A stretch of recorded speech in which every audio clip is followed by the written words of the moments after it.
മക്കൾ നിങ്ങളോട് ചേർന്ന് നിൽക്കാറുണ്ടോ? മക്കളെ നെറ്റിയിലൊരു ഉമ്മ കൊടുക്കുന്ന ബാപ്പയുണ്ടോ, ഉമ്മയുണ്ടോ? സ്കൂളിൽ പോകുന്ന സമയത്ത് അടുക്കളപ്പണിൻ്റെ തിരക്കിനിടയിൽ നിന്ന് ചീത്ത പറഞ്ഞ് മക്കളെ പറഞ്ഞേക്കുന്ന പ്രിയപ്പെട്ട ഉമ്മ 2 പത്തിരി കരിഞ്ഞോട്ടെ എന്ന് വിചാരിച്ച് ആ കുട്ടി പോകുമ്പോൾ ഒരു ഉമ്മ കവിളിൽ കൊടുത്തിട്ട് ഒരു ചാറ്റ കൊടുത്ത് വിട്ടാൽ നിങ്ങളെ മോളൊന്ന് തിരിഞ്ഞു നോക്കും. കാരണം എന്താ? ഉമ്മാൻ്റെ സ്നേഹം. അപ്പോഴാണ് അങ്ങാടിയിൽ നിന്ന് ചെക്കൻ പറയുക ഐ ലവ് യു. അപ്പോൾ ആ പെൺകുട്ടി പറയും പോടാ അവിടുന്ന്, അതിനേക്കാളും സ്നേഹം ഉമ്മക്കുണ്ട്.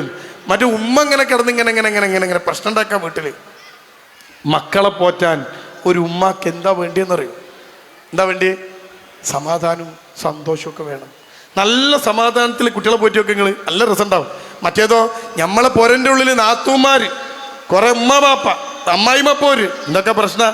ഇടയ്ക്കിടയ്ക്ക് നാത്തൂമാർ വരും, എന്നിട്ട് ആ പുരയിലൊരു പുകട്ടാണ്ട് പോവും അല്ലേ. നമ്മളിങ്ങനെ അമ്മായിമ്മനൊന്ന് സോപ്പിട്ട് റെഡി ആയിട്ട് വരികയായിരിക്കും. അമ്മായിമ്മ ഇങ്ങനെ നമ്മളെ കയ്യിൽ വരുമ്പോൾ നാത്തൂമാർ വിരുന്നിന് വരും. എന്നിട്ട് അമ്മക്ക് എന്തൊക്കെ പറഞ്ഞു കൊടുത്ത് ഒന്ന് പുകട്ടൊറ്റ പോക്ക ഓലോട് പോയി കഴിഞ്ഞാൽ ഈ തള്ളൻ്റെ സ്വഭാവം പിന്നെയും മാറും.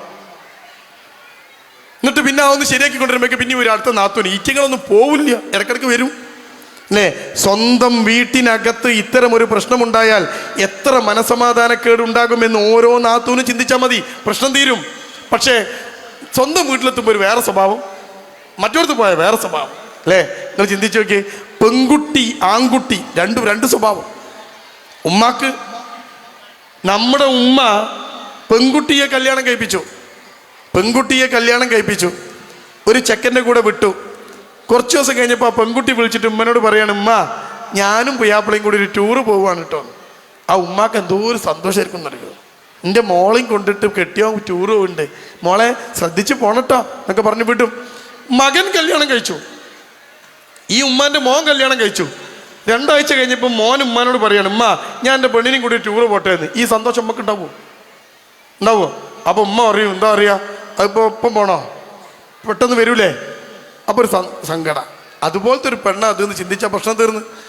നമ്മുടെ കുടുംബത്തിനകത്ത് ഈ തൊടൽ വേണം, മക്കളെ ചേർത്ത് പിടിക്കണം, എന്നാലേ മക്കൾ നന്നാവും. ഭാര്യയും ഭർത്താവും തമ്മിൽ ശാരീരികമായ അടുപ്പം വേണം, ബന്ധം വേണം, എന്നാലേ നന്നാവുള്ളൂ. എൻ്റെ പ്രിയപ്പെട്ടവരെ, വയസ്സായ ആൾക്കാരുണ്ടാവും വീട്ടിൽ. എൻ്റെ ബാപ്പാക്ക് 76 വയസ്സാ. നിങ്ങളൊക്കെ വാപ്പാര് ജീവിച്ചിരിപ്പുണ്ടാകും, ഉമ്മ ജീവിച്ചിരിപ്പുണ്ടാകും.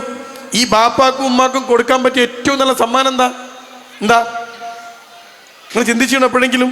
ഉമ്മാനെ കാണാൻ പോയിട്ട് ഇങ്ങനെ നിന്നേണ്ട് തിരിച്ചു വരുമ്പം 500ൻ്റെ 4 നോട്ട് തലയണൻ്റെ ഇടയിൽ തിരികെ വെച്ച് പോന്നാലൊന്നും ഉമ്മാക്ക് സന്തോഷമാവില്ല. ഞാൻ ചെറിയൊരു ഉദാഹരണം പറയാം. 3 ആൺകുട്ടികളുള്ള ബാപ്പ, പെൺകുട്ടികളൊക്കെ കല്യാണം കഴിച്ചു പോയി. 3 ആൺകുട്ടികൾ, 3 ആളും നാട്ടിലില്ല, ബാപ്പയും ഉമ്മയും മാത്രമാണ് വീട്ടിൽ. ഒരു ദിവസം സുബൈക്ക് പള്ളിക്കണ്ട് ഇറങ്ങുമ്പോൾ സ്റ്റെപ്പുമ്മൽ മഴ പെയ്ത വെള്ളത്തുള്ളികളുണ്ട്. ആ വെള്ളത്തുള്ളിയിൽ തട്ടിയിട്ട് ബാപ്പ കാലൊന്നും മടക്കി ചവിട്ടിപ്പോയി, ഭയങ്കര വേദന. അടുത്ത വീട്ടിലെ ഓട്ടോറിക്ഷ ഓടിക്കുന്ന ഒരു മനുഷ്യനെ വിളിച്ചിട്ട് ഉമ്മയും ബാപ്പയും കൂടി ആസ്പത്രി ചെന്നപ്പോൾ ഡോക്ടർ പറഞ്ഞു ചെറിയൊരു സ്ക്രാച്ച് ഉണ്ട്, പ്ലാസ്റ്റർ ഇടണം, 2 ആഴ്ച കാല് നിലത്ത് വെക്കരുത്, അനങ്ങാതെ കിടക്കണം. ബാപ്പാനോട് പറയുക 3 ആൺകുട്ടികളുള്ള ബാപ്പ. ഈ ആൺകുട്ടികൾ വീട്ടിലില്ലാത്തത് കൊണ്ട് ബാപ്പ ഉമ്മാനെയും കൂട്ടിയിട്ട് ഓട്ടോറിക്ഷ വിളിച്ച് വീട്ടിൽ വന്ന് കട്ടുമ്മ കിടക്കുക. ഒരു മകൻ, ബാപ്പാൻ്റെ ഒരു മകൻ, അവൻ നാട്ടിലുണ്ട്, വീട്ടിലില്ല, ദൂര സ്ഥലത്താണ് ജോലി ചെയ്യണത്. ബാപ്പാൻ്റെ കാല് ഒന്ന് ചെറിയ രീതിയിൽ പൊട്ടിയെന്നറിഞ്ഞപ്പം അവൻ ഭാര്യനെയും മക്കളെയും കൂട്ടിയിട്ട് തൻ്റെ കാർ എടുത്തിട്ട് വീട്ടിലേക്ക് വന്നു. ഉച്ചയാകുമ്പം വീട്ടിലെത്തി. ബാപ്പ കിടക്കുന്ന റൂമിൻ്റെ വാതിലിൻ്റെ വിടവിലൂടെ നോക്കിയപ്പം കാണുന്ന കാഴ്ച, ബാപ്പ മയങ്ങണ്. വേദനയ്ക്ക് കൊടുത്ത വേദന സംഹാരി കഴിച്ച് ബാപ്പ നല്ല മയക്കത്തില. ഈ ചെക്കനെ വാതിൽ ഒച്ച ഉണ്ടാക്കാതെ തുറന്നു, റൂമിലേക്ക് കയറി, ശബ്ദമുണ്ടാക്കാതെ ഒരു സ്റ്റൂള് ബാപ്പാൻ്റെ കാലിൻ്റെ അടുത്തേക്ക് വലിച്ചിട്ടു. ആ സ്റ്റൂളുമേൽ ഇരുന്നിട്ട് ബാപ്പാൻ്റെ കാലിൻ്റെ പുതപ്പ് നീക്കി. എന്നിട്ട് ഈ ചെക്കൻ ബാപ്പാൻ്റെ പ്ലാസ്റ്റർ ഇങ്ങനെ തൊട്ട് നോക്കി. എങ്ങനെയുണ്ട് പ്ലാസ്റ്റർ എന്ന് നമ്മങ്ങ് തൊട്ട് നോക്കൂലേ? അപ്പോൾ ബാപ്പാൻ്റെ കാലിൻ്റെ പ്ലാസ്റ്റർ ഇങ്ങനെ തൊട്ട് അവസാനം പ്ലാസ്റ്റർ ഇടാത്ത ഭാഗത്ത് നീരുണ്ടോ നോക്കാൻ വേണ്ടി പ്ലാസ്റ്റർ ഇല്ലാത്ത ഭാഗത്ത് കൈ ഇങ്ങനെ വെച്ചതും ബാപ്പ കണ്ണു തുറന്നു. ബാപ്പാൻ്റെ മേലിങ്ങനെ തൊട്ടിട്ടേ ഉള്ളൂ. മകൻ, ബാപ്പ കണ്ണു തുറന്നു. സലാം പറഞ്ഞിട്ട് മകൻ ചോദിച്ച ചോദ്യം, വേദന ഉണ്ടോ ബാപ്പ? മോൻ്റെ ചോദ്യ, വേദന ഉണ്ടോ ബാപ്പ? ഈ ബാപ്പ ഉത്തരം പറഞ്ഞ എന്താ പറയുക, നിങ്ങൾക്ക് ഉണ്ടായിരുന്നടാ മോനെ, ഇപ്പോഴാ മാറിയത്, നീ ഒന്ന് തൊട്ടപ്പോഴാ വേദന മാറിയത്.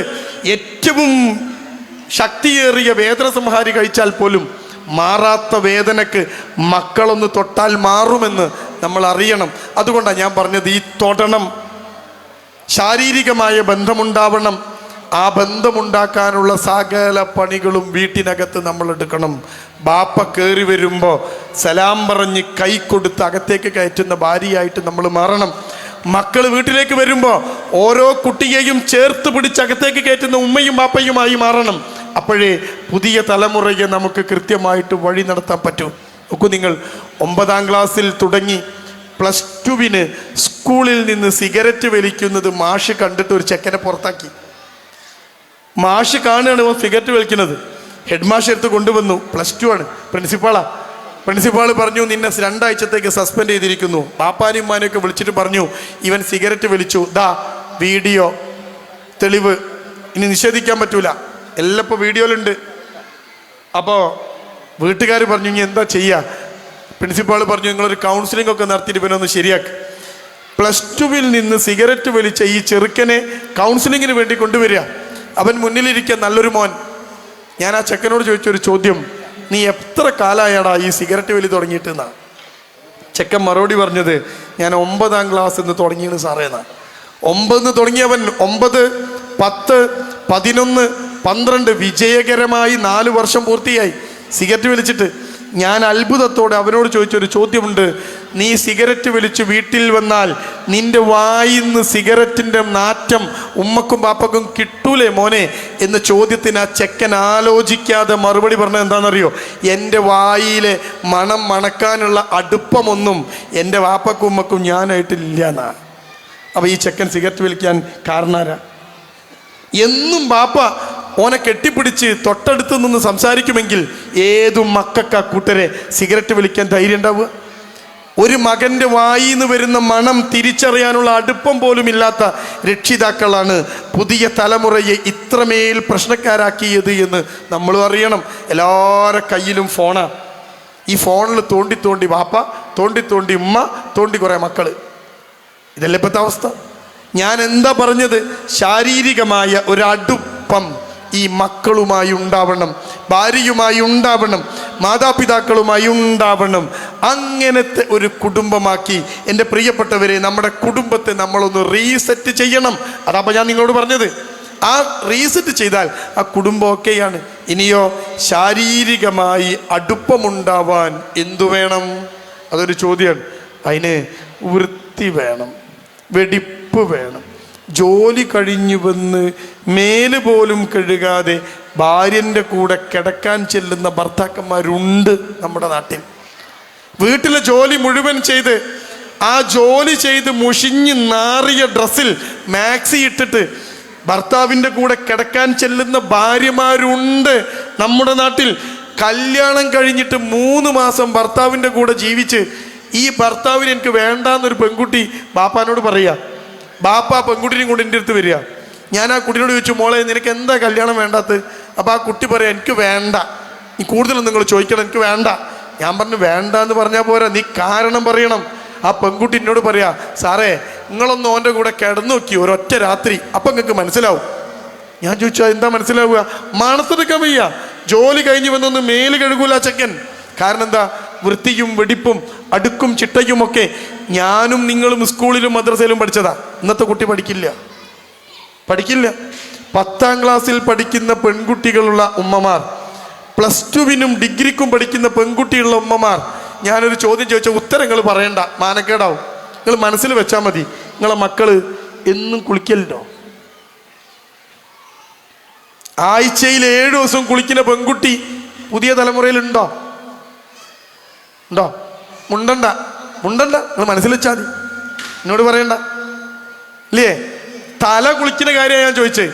തല നനച്ച് എന്നും കുളിക്കുന്ന പെൺകുട്ടി ഉണ്ടോ നമ്മളെ നാട്ടില്? ഇല്ല.